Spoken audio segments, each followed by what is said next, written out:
been waiting patiently about 2 years for someone to talk to me about AI, but not just talk to me about AI, but show me an AI agent, show me something practical.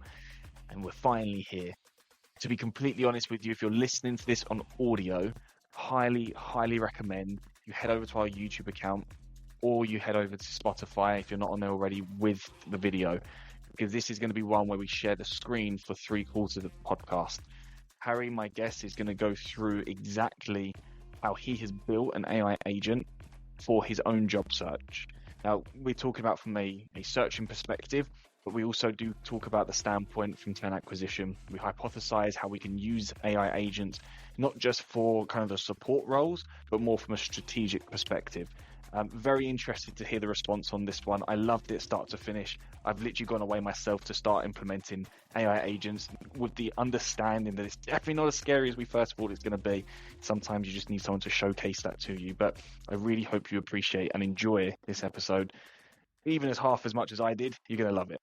So highly recommend, if you're going to listen, please watch it, not just listen. Enjoy the rest of your day.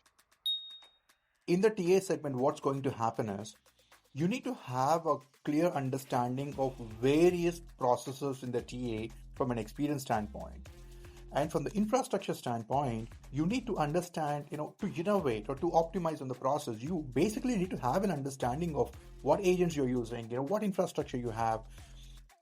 We cannot keep on going and then asking some other people for their inputs or for their understanding or their help in giving us an understanding of what the company is doing when you are at a leadership position. From an individual standpoint, this is going to help you to optimize the effort or making you a more of a smart recruiter. And this would be a differentiator for you at a leadership level. Platforms like N8, and what they do is they let you connect with all the APIs from the from a different dashboard. So you can basically connect all the credentials here, like Google Drive, DeepSeek, Slack, any of these. And then all you need to do is open the template and then keep calling. It's like here you want to connect. It's I know. For me to tell everything is easy, but someone who's doing it for the first time, they're going to get confused. But what I would say is getting motivated to spend time on any of this platform, even for free, is difficult. But once you start doing it, understanding what's happening, what are the API calls and how you're doing it and how easy it is kind of stuff, and that gets you going.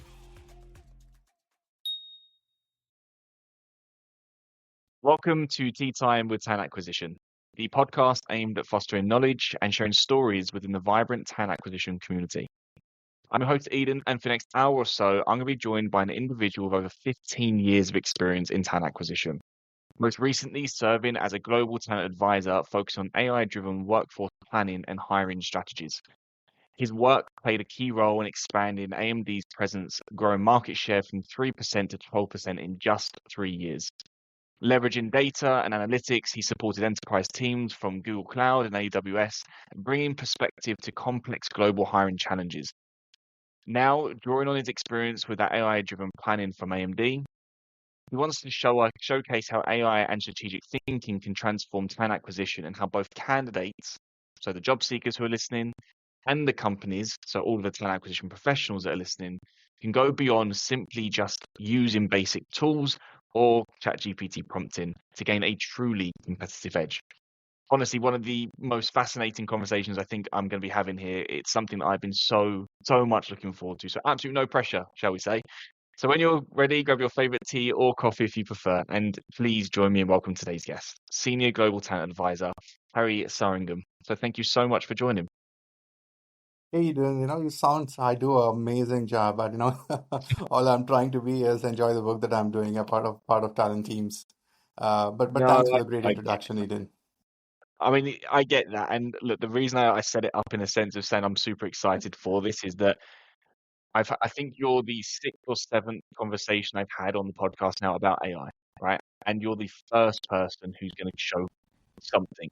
Not just hypothesize, not just talk about it, but actually show us something And that's why I'm so excited because I feel there's this element of fear that comes with how do we go and build these agents and what do we do with it. And everyone's looking at Copilot and ChatGPT and all these new tools. But your approach is kind of not ignoring that, but also looking at other things. So that's why I feel like it's just bringing a different edge to the conversation today. But before we get into all of that, I want to start the conversation with you, how I started with everyone. So from your perspective, Harry, what do you feel makes a high performing recruitment team today?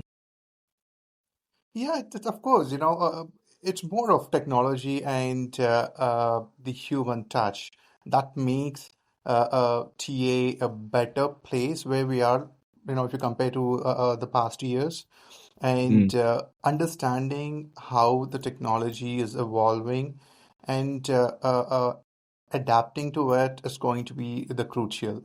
And as you rightly said, everyone says, yeah, AI is booming, AI is going there. AI is it's like, IT is an excellent domain to work for. So no, it is very important, where to focus, what to look at, and adore the technology. When Google came up at first, a lot of people think that Google is only for the professionals, and it took some time for everyone to understand that you could get everything, and people adapted to a very basic level. I think AI is going to be into the same arena where like even at a household, not from a professional, not from a TA standpoint, even at a household things or your personal interest, you can adapt to technologies and then get wonderful results. And that is the major reason why I kind of created an agent, or at least tried to create an agent to showcase how easy it is. When I say easy, it might not be easy for everyone. Yeah, I also took some professional help in solving some debug, but I still have some issues happening there. But yeah, that's where I wanted to focus. So for you, the kind of high performing recruitment team is one that's bringing in that leverage and understanding of technology and not necessarily ignoring the massive elephant in the room that's getting billions of dollars of investment every year, AI obviously, but also bringing in that human touch that makes our role what it is. That kind of people centric approach and kind of clashing those together and bringing in a high performing structure behind the scenes. You're So right. think Yeah. from your knowledge, right? How would you describe the majority of recruiters, talent professionals, internal, external, RPO, embedded, there's all these fancy words for us all now, but talent professionals, how would you describe the majority of us are using AI right now in our function? Yeah, I see most of them are predominantly using for prompting. Our internal Mm, systems are built as most of chatbots. Uh, you know, Although they are important in addressing the issues from a company standpoint, maintaining the SLAs, all of those areas. But the bigger area that I would be focusing is more towards the strategic part. Because when we are drafting towards the strategy, there are often times we miss out on a lot of areas, like the question of why are we making an investment, or why are we making mm. this hiring, how to what percent is this aligned to companies vision. I think involving more of these AI skills at a strategic level would be amazing, but I see mostly at a support level is where we are using right now. So the element of thinking more strategically, I guess there are going to be tools out there, right? There's going to be a variety of, I mean, again, not necessarily linked to strategic, but you've got the prompter, so you've got note takers, you've got scheduling tools, you've got CV resume screening tools now, you've got obviously the ATS systems that are more becoming more advanced with AI. So these are like, support. Do you still find these are like AI tools that are supporting the talent acquisition function, whereas you're focusing on that? We can create agents and look at tools that are creating more strategy conversations for us. Is that where you feel the element of AI is really going to help the TA function better? Exactly. I mean, I can give you a very good example in this. So, let's say, you apply for 200 jobs Mm, and you get 180 of them. In TA, 198 will be rejected because hardly 1% of applications move through the system. But what I'm talking is about when you receive a rejection email. it pretty much says a common standard template that we have a better candidate, we have that, and we are not even certain that someone really saw the resume, or are we fit to the position, or we not fit to the position. Assume now I'm using the human intelligence of AI agent in there, so which basically compares your resume, compares the job description, and when we select a candidate, compare your resume to the other candidate. Mm. And let's say, comparing all this data to an agent, and then agent will give you an output of, you have a good resume. It talks personalized, in the first couple of sentences, like, personalized message. Second thing is, what are the missing areas from your resume? If there are no missing areas, let's go to the third step and says, your resume comparing to the one who was selected in the system, and then say, the one who had selected had a better domain experience, or Right. else he is a quicker, he was one of the top and first few applications that we have received. So we kind of stopped considering other candidates after his profile.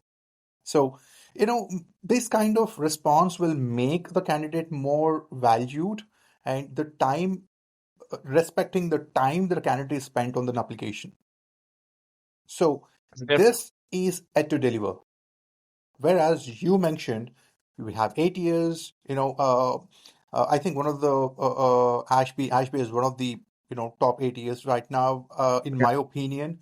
Not because they're using AI at a very bigger scale or something like that, but they are one of the few companies started to use NLP at a reporting level from the 8 year system. Like, if someone comes up and type in, like, hey, I want to generate a report of DNI, in the past, compare from last year to this year, kind of stuff. Just NLP, you'll be able to see a lot of reporting structure there, and yeah, they're trying to do it a really good process in there. So, but they are not filling this information. So an agent can help us do that essentially, and I know you haven't built out that type of agent. We'll talk about kind of the variety of things that we can think about, and I think that's how this conversation is probably going to mostly unfold, and kind of just to set the scene for anyone who's listening, going, okay, great, I'm going to be able to go and build that tomorrow. By all means, give it a go. But this conversation is more about hypothesizing, on a higher level, the areas that we could kind of build these agents into, and then to give people the reins to go and try it themselves, and to show that it's not really as daunting as it might seem when you look at all these videos online and all these workflows. But I guess from your perspective, what are the potential risks that we have as I'll break it into two, from a company perspective, if we don't adopt more advanced AI practices, because again, prompting and having these scheduling tools, I would say are, the surface level, the basic side of things. So we don't kind of step into this next layer of AI. What's the impact it's going to have, the negative or risk impact it's going to have to us as a business? I mean, using the advanced tools make you will help you to make a smarter decision. So, are there companies which are not, using AI tools but still maintaining where they are? They are there. But adaptation to AI will make it more smarter, more competitive. It's just, you could see it as technology, before 8 years and after 8 years, how Yeah. it revolutionized the process. And whenever the comparison comes up, like, again, in the example that I said, the feedback of the candidate, you take two companies, where they are sending the same template rejection email to a billion candidates and personalized response to another 500 candidates. You see the branding there, right? How it is. I think that difference of not adaptation to technology is going to be very visible in this current scenarios in current market. But then how do you think the same situation was going to help impact yours and mine careers? Us as recruiters, us as TA professionals, especially over the kind of next, let's call it the short term, the next, 1 to 3 years, leaning more into what you're going to show us today. How is it going to help boost us and boost, our actual own career? Yeah, that's an interesting question, Eden. Like, if you see, I think, uh, post COVID or mid of COVID somewhere, people were talking about, experience and management or leadership or two unrelated topics. There was a situation, in the market, they were talking like that. So, but actually, that is a partial true. But in the TA segment, what's going to happen is you need to have a clear understanding of various processes in the TA from an experience standpoint. And from the infrastructure standpoint, you need to understand, to innovate or to optimize on the process, you basically need to have an understanding of what agents you're using, what infrastructure you have. We cannot keep on going and then asking some other people for their inputs or for their understanding or their help in giving us an understanding of what the company is doing when you are at a leadership position. From an individual standpoint, this is going to help you to optimize the effort or making you a more of a smart recruiter. Uh, Mhm. and this would be a differentiator for you at a leadership level. So from a leader perspective, being able to go into a team, and to be fair, I look at yourself, right? If I was to be looking at someone and going, I'm hiring a leader in my team, but this person's got the knowledge of the research, the understanding of building, what these would look like. You've done it practically for yourself. I'm looking at you going, okay, I could put you into something, and you could probably start making adjustments, streamlining processes, streamlining workflows using things that other companies don't have access to, and that's the competitive edge that I'm looking at. From an individual recruiter perspective, and just to be playing devil's advocate here, right? Why does it matter about doing everything quicker and more optimized from an individual perspective, right? I'm not the business owner. Okay, comparative I am. I'm part business owner, but let's just put me into a team, right? I'm not the business owner. I'm doing my work. I enjoy my work, right? I love recruitment. I clearly, obviously, I'm good at it. I can find people. I can do all this stuff. And, since the last decade, it's never been a problem.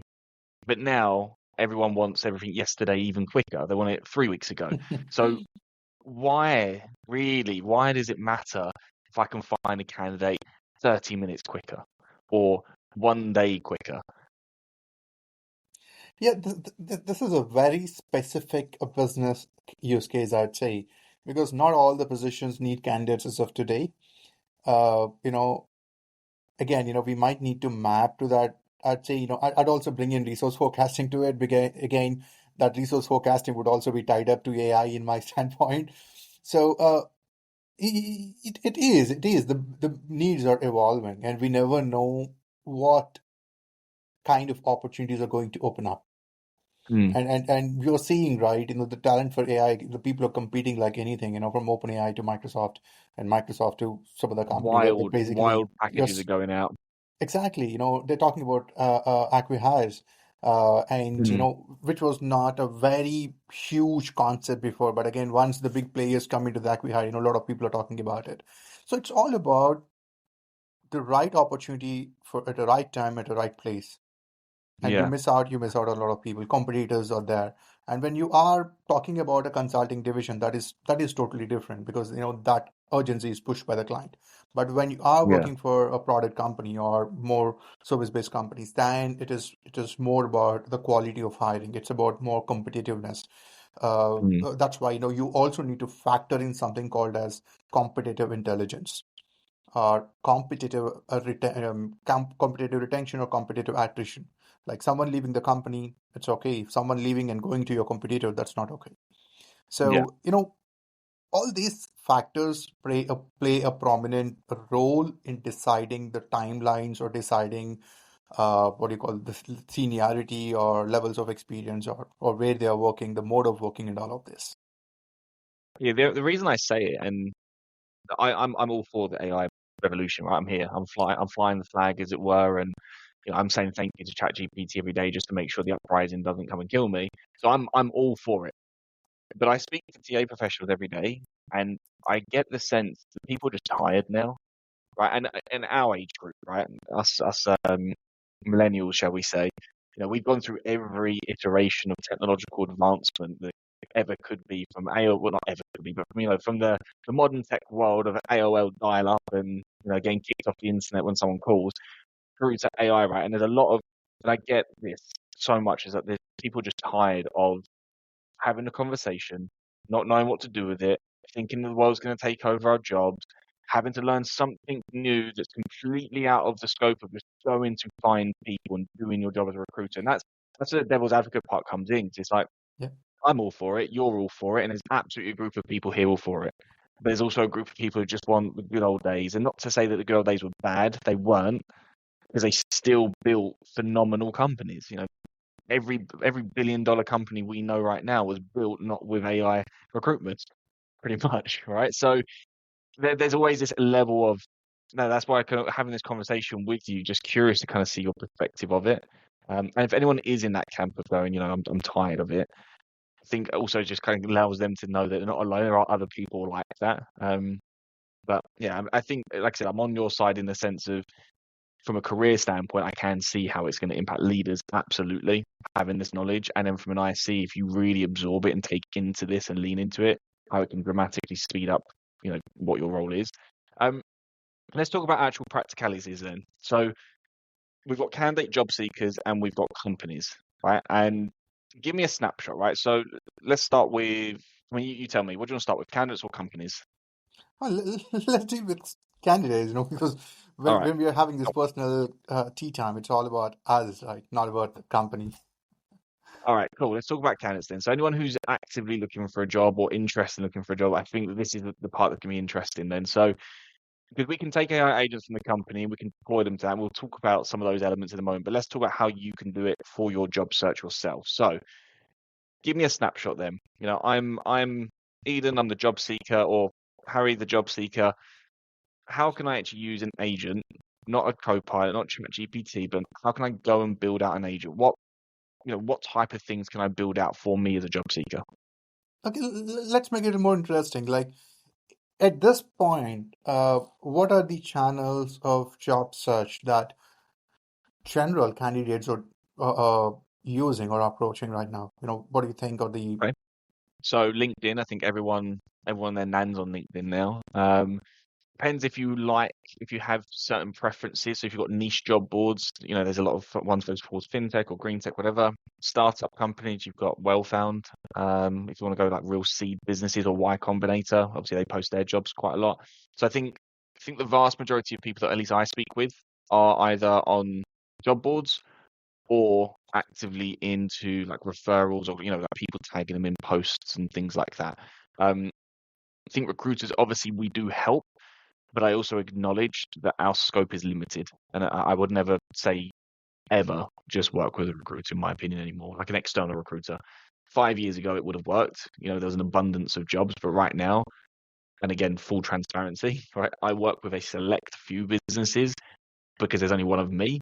And that's, they're the business that are hiring right now. Loads of companies are hiring outside of recruiters who do not just rest on a recruiter, external recruiter, even if you love us.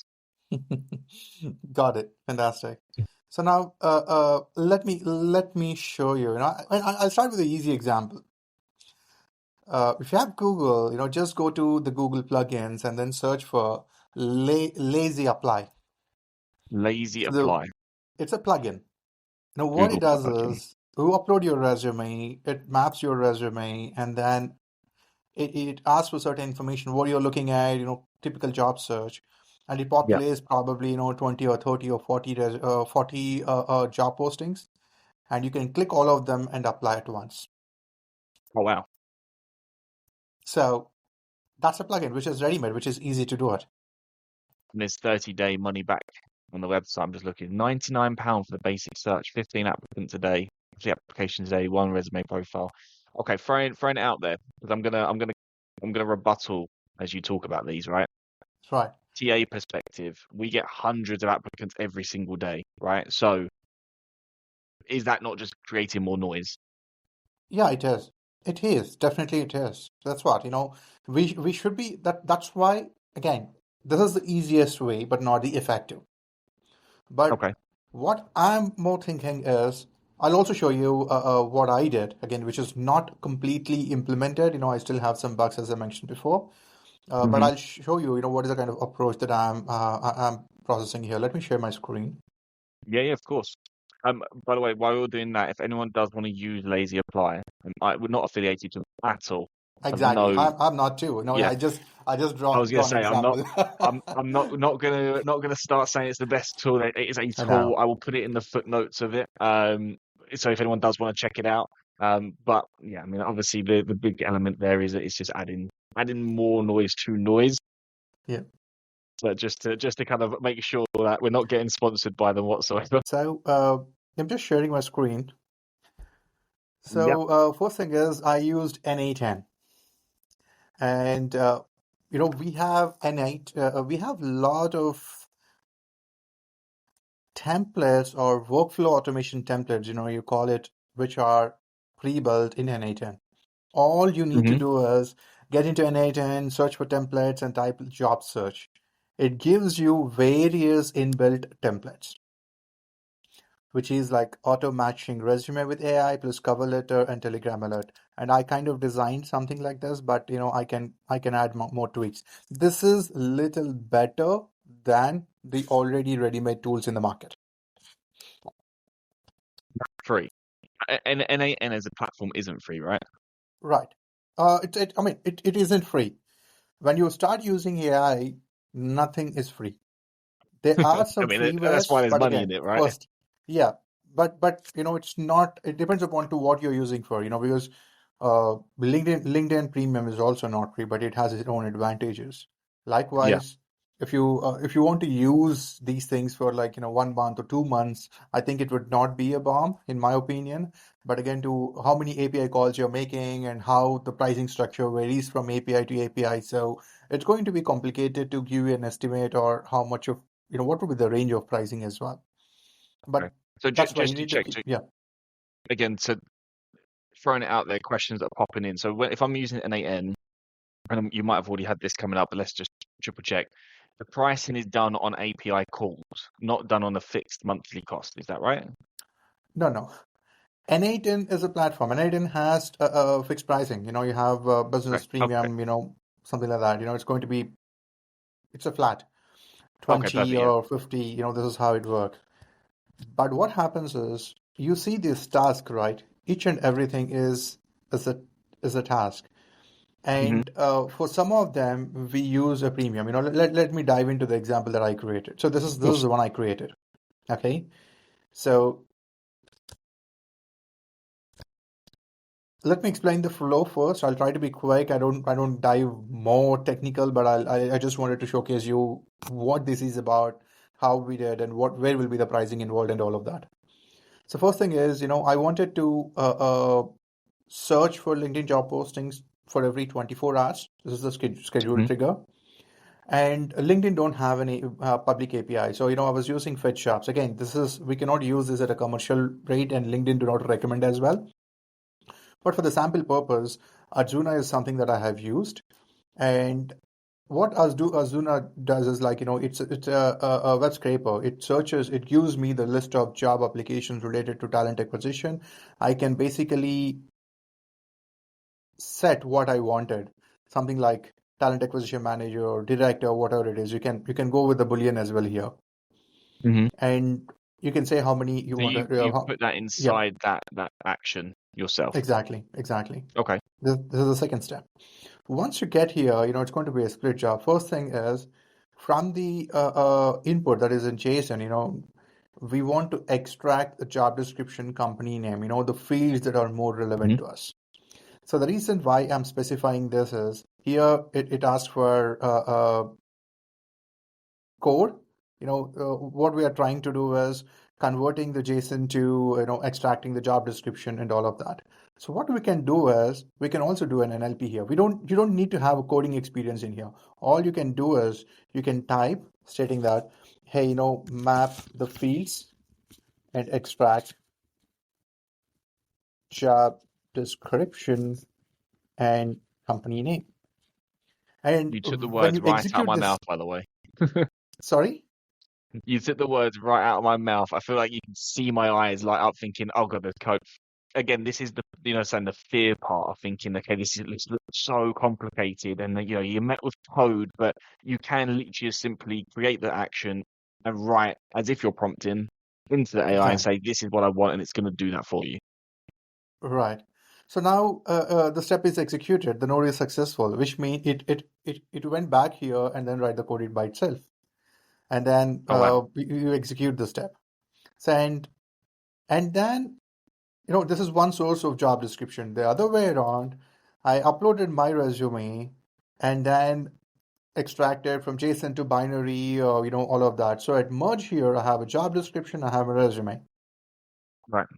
So what happens is this particular document, which is binary, which is text format, will uploads into ChatGPT. And Okay. then it goes into the chat model and then say, hey, rewrite my, the query that I have given here, even an LLM, is compare my resume, job description, rewrite my resume as per the job description, blah, blah, blah, blah, blah, blah, blah, blah, blah, and execute the step. Okay. So now to the job description, my resume is made.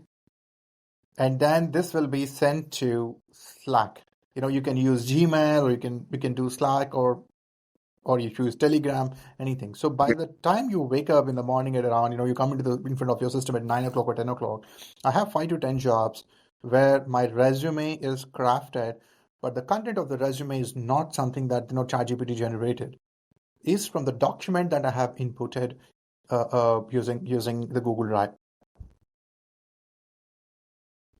So I have 10 Okay. jobs, which the jobs that I'm looking at, 10 different types of resumes, because each and every job description is different. Someone says sourcing is important, someone says recruitment is important, someone says coordination, someone says strategy, someone says change management, someone says global experience, someone says startup experience. When I have all of this, you cannot write a 7-page or 10-page resume and then send it to everyone. So that's the reason why this approach would customize the experiences that I have got and pick up as per the job description what they're looking at. And then I have it ready in front of the system. I don't need to go through 50 emails, or like probably 100 jobs in getting these 10 and then investing time in drafting the resume and cover letter. Here you can do anything. You can also, instead of just a resume, you can also say, write a cover letter. I That's didn't so fucking cool. include the application Sorry, pardon point my in here. French. That's so cool. So I didn't. Thanks for that. I didn't include the application point in here. So, but the only way is like a lot of application says I don't know how the other guys are doing. I'm still yet to find it out. But it says you're not a chatbot or something like that. I don't know how to bypass that. But again, I'm a pretty noob in that area. So essentially what we can do, and this is it's as basic as it can be, I guess, but still having control. So you're not saying, I want you to send that CV to that job. In this No. example, you could do it in theory, but in this example, you're not. You're saying every day, I want you to find jobs that match these requirements. Then I want you to get that information, find the job description, put that into a list, as it were. Here's my CV, connect my CV to that job description, rewrite my job description or my CV based on the job description in ChatGPT, and then send that to me on Slack. So you're going to get a list on Slack that says Peritus Partners is hiring head of talent acquisition. Here's your CV that matches to that, and here's the job description. And then you can go in and look at the CV and say, okay, do I need to change it anymore, or is it okay? Or do I trust it and just want to send it? Then you can go and make that application yourself.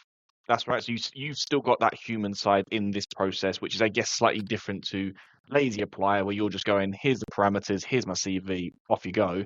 Whereas you've built an agent where it does all the work, and you've done that final human check to say it's good to go. Yes, you're right. Where's the limitations in it? So, I could create an agent essentially that, has head of TA, director of TA, lead TA, but that's what happens if someone just calls it a director of talent? Does it pick up on the alternatives? You can prioritize that. See, again, that's what I'm talking about. With agents, one tool will never fit everyone. Like one job board, like LinkedIn jobs, everyone can go and search for jobs, but agents are not like that. I can define what I'm really looking at. Here, I can say, or here I would say, prioritize, bring in my priorities for talent acquisition director, but there are not many in the market. I can actually type all this content. So to pay my bills, I'm okay to be an individual contributor as a recruiter or a recruitment lead or something like that. But whenever a Mm, director opportunity comes up, let me know. I'm very interested to be considered for those. Then it prioritizes the director positions. right. And you can have this And agent running in the background. So even if you're happy with your job, it's always yeah, checking every day for you, and then you that's can the put it into point. Slack and go, yeah, That's an interesting point. What happens is this Aduza is not a freeware. It only limits to certain elements. So API, you need to pay for the API in this. okay, And OneDrive is free. And much even the ChatGPT, the OpenAI chat model that I have used here, it has 100 free credits with an A10. But right. you need to keep paying for these APIs or use some freewares like DeepSeek or something like that, which is not. Again, I would say, which is good, but again, there are personal preferences. And then Mm, Slack is free. So it depends upon what API calls you need to make to bring in the data. right. And So just to check, when you say 100 credits on OpenAPI, is that 100 amendments? So that in theory could be 100 CVs rewritten, or is it the more intensive the request is, the more credits it will cost? it's yeah. Again, the pricing models are really crazy. If you have gone through the GTM roles, you'd understand. Someone says each and every call is a credit. Someone says the search history that you have gone through, it depends upon the criticality of the search. They're going to say 3 credit, 2 credit, and no, it's very tough to say how many credits and how it works. Fair enough. So the pricing structure for API is going to be the key in here. And if you want to get positions from LinkedIn, Stepstone, so we need to check if Stepstone has an API that allows other applications to consume the API for free. Then it would not cost you Mm. much. So overall, it's going to be a little pricey, but it entirely depends upon how many searches and how specific you want to keep looking out for. And I guess as a business, you know, Yep. if you're investing not into this example, because of course this is for us as a job seeker, but if you're investing in as a business, you're going to hopefully have an internal team that can build APIs out for you for your whatever you're doing. Again, I know you're not going to buy, they can't build an API that's going to connect to an external database. By all means, you've got to use that Mhm. companies, but it could be elements in here that we could try to develop in-house to help your business, especially if you're fetching your own data. Yeah, if it is for your internal applications, like I tell you the same thing, like select trigger for every 1 month, get the data from ATS systems, HR onboarding, payroll, all these systems are connected for free in Hmm. here. And then merge all the data and then connect to LLMs, whatever LLMs they have within the company, and then generate a report. And if they Yeah. automate this, and then after the generating a report, send it to someone instead of Slack. So See, that's a you super can basic example of saying how we can do it for our own company without. I mean, we just have exactly. to have an N license then instead of all the API calls. The APIs, I think, just looking at how companies are hiring, that's where a lot of businesses are trying to make more money from. I mean, APIs having API connectivity has always been a way to make money for a business, but I feel like especially with things like this and the large data sets, like for example, uh, not TechCrunch, Crunchbase of their API call is wildly expensive, Yeah, thousands. Makes sense because of course you yeah. could create an agent and just rip the entire database off in a month if you wanted to. Um, but I can see why it's expensive. Um, what's I guess from your own experience, Harry, what's been your biggest blocker building this out? Um, what's been the biggest? I say the biggest blocker and the biggest challenge that you maybe didn't foresee when you first started. Oh, I mean, I still have this blocker. So you're talking about from a technical standpoint, yes, because for example, let's take this error. It says the value in JSON combined text is not set to item 0. I have absolutely no clue what to do. I spent like 2 hours in addressing this issue. But certain debugging aspects are pretty tough to handle. So we might need some technical people around. My wife comes from technology, so she would definitely knows. Come in and then flex her muscle and then say, "Hey, you don't know this. Let me try to solve this for you," kind of stuff. But yeah, I think debugging is always difficult rather than building it. Building is pretty easy, I'd say. Uh, let me show you this. I wanted to show you these credentials. Platforms like N8, and what they do is they let you connect with all the APIs uh, from the from a different dashboard. So you can basically connect all the credentials here, like Google Drive, DeepSeek, Slack, any of these. And then all you need to do is open the template and then keep calling. It's like here you want to connect. You know, I know for me to tell everything is easy, but someone who's doing it for the first time, they're going to get confused. But what I would say Yeah. is getting motivated to spend time on any of this platform, even for free, is difficult. But once you start doing it, understanding what's happening, what are the API calls, and how you're doing it, and how easy it is, kind of stuff, and that gets you going. Yeah, I love that. And look, I don't think the world's going to be solved with creating an agent for everything. Don't get me wrong, our role is still people led, and there's areas where you can't create an API to have a call with me. I mean, to schedule it you can, but I'm going to take the call with you, right?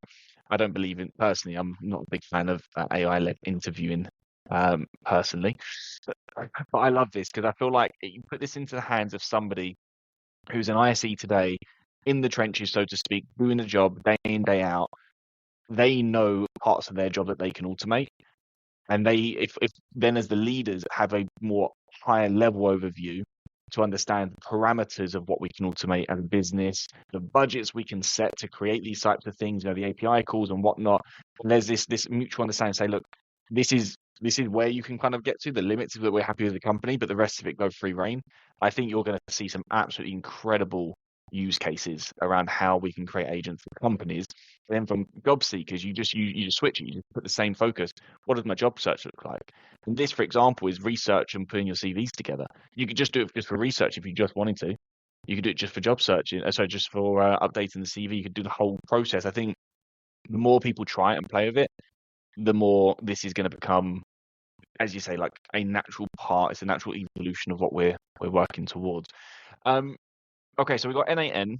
Is there any others that you've maybe trialed or seen or heard that you would maybe say to people, maybe give a go? Because N8N, I think, is the most well-known, most obvious one, especially in Berlin ecosystem. They're from the Berlin hub, as it were. So, is there anything else specific that you think someone should try or at least have a look at?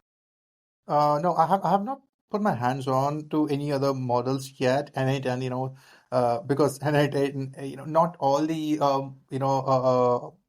agent models would have a free trial. So that's Mm. why I was able to use N8, and I have only 7 days left on this. But HubSpot is better one. It's also, I don't say better. It's also another option. There are a lot of models coming up these days. Okay. Final question from my side, and then because I feel like it's quite a lot for people to take in at this stage. Um, Obviously, you've had the luxury, shall we say, of having time to build this, right? You've been in a position where you can go away and you can build it, and you can really get ingrained into it, and there's an error in it, but you've got your head wrapped around it, and you can see just by it's not just this podcast, by the way. I see it for the content you share, the conversations we've had. You're passionate about this, and I can tell it from a mile away. Again, coming back to the people who are in the trenches doing the job, they've got stakeholders breathing down their neck. They've got a dropout that happened last week. They need to find new people for. We're coming up to the end of the year, so post-summer hiring is booming again. Workforce planning's happening. How am I going to find time to experiment, do my normal job, and not go crazy because I actually need to have a life at some point? So what would you say is kind of that sweet spot? Should we try and find time during the day? Should we push it up to leaders to say, hey, can I give some time to experiment during the work week? Should the leaders be pushing it down to the team to say, hey, try and experiment, do this on the weekends? What do you think is kind of I know there's no one size fits all, but the best way to kind of do both our jobs and experiment?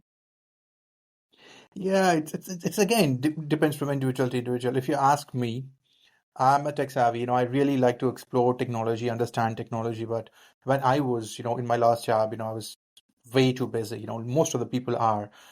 Given the current market scenario, everyone would like to keep their job probably in the context of job security, everyone will be working hard in more of like, handling the roles and responsibilities within the company, involved in the projects, visibility kind of stuff. And Mm. we wouldn't have more time to look around us or outside the company that we're working for and Yeah. invest time. We do not have that space of mind to learn new things as aggressively as when we are not working.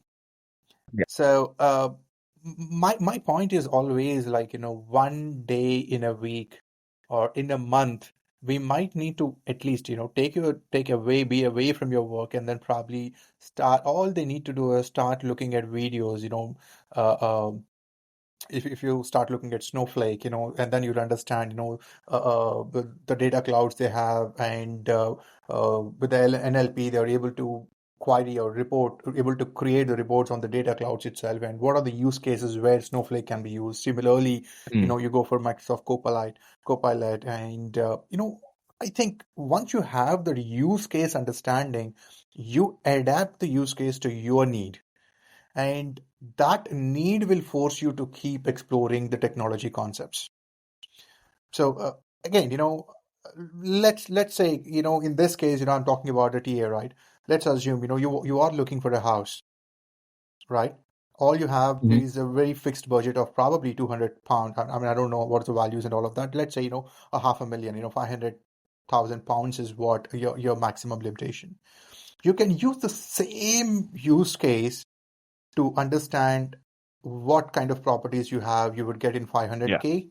And you could create a setup, a filter stating that if I get a 500K apartment in this particular areas, send out an email to the seller stating that I'm interested and ask for a viewing appointment.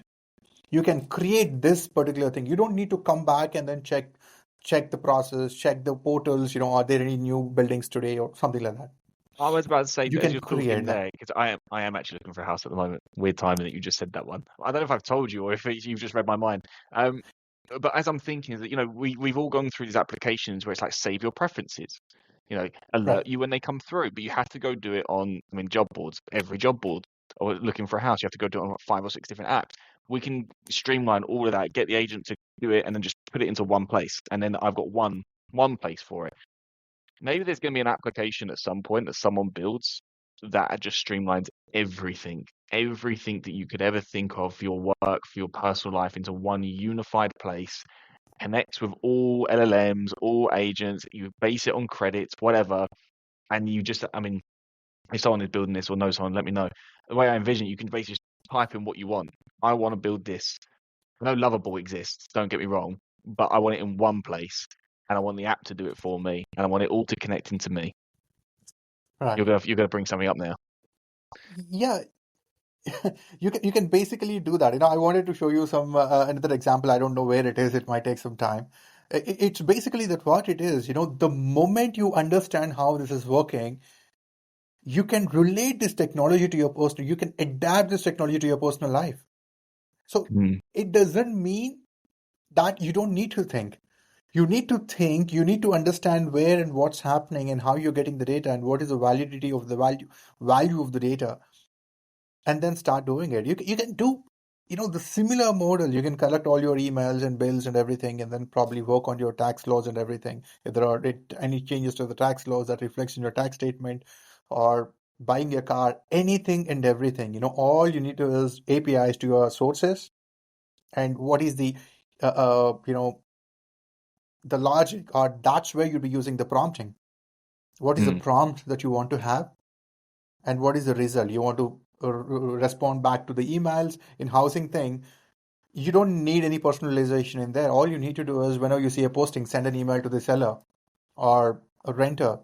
You know, hey, I'm looking for this. Tell me, when we can connect or when we can give, and you can automate everything. And you can start once you start getting the response from whoever the other third party is. So it's Love basically, it. this is not replacing anything. This is helping you to become more smarter and it gives you more time to focus on other things. And I think if you free up a lot more time there. And we'll come back to, spending some, one day a month having a look into all sort of stuff. The more you create, the more space you free up. The more space you free up, the more thinking capacity you can do to free up more space. And you're still going to have time to do your stakeholder relations, your sourcing, and your interviews, which are the three core pillars of what we do. All the reporting, all the other bits and pieces can be created for you. Harry, like I said, I know this is a particular area of passion for you. And I really do appreciate you, one, building this out for us to have a look and to show people that it's not as scary as we think it is. It is relatively straightforward. Obviously, just go try it.